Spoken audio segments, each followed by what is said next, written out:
3 నెలలు నిలవుండే మామిడికాయ తురుము పచ్చడి ఎలా చేసుకోవాలో చూద్దాము.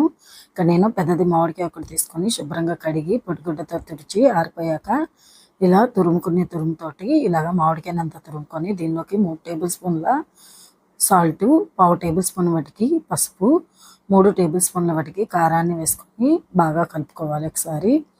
దీనిలోకి పావు టేబుల్ స్పూన్ వాటికి మెంతులు, 2 టేబుల్ స్పూన్ల ఆవాలు వేయించినవి పొడి చేసుకొని ఈ పొడిని కూడా ఇందులోకి వేసుకొని ఈ మొత్తం కలిసేలాగా బాగా కలుపుకొని పక్కన పెట్టుకొని దీనిలోకి పోపు కోసం స్టవ్ వెలిగించి బాండీ పెట్టుకొని ఆయిల్ వేసుకోండి. ఆయిల్లోకి దంచిన వెల్లుల్లి రెబ్బలు ఒక 4, సాయి మినపప్పు, ఆవాలు, ఎండుమిర్చి ఒకదాన్ని విరుపుకొని వేసుకొని దీనిలోకి ఇంగువ, కొంచెం కరివేపాకు వేసుకొని ఈ తాలింపు అనేది చల్లారాక దీనిలోకి మనం ముందుగానే కలిపి పక్కన పెట్టుకున్న మామిడికాయ తురుమును వేసుకొని కలుపుకోవటమే. మీకు ఎంతో టేస్టీగా ఉండే మామిడికాయ తురుము పచ్చడి రెడీ.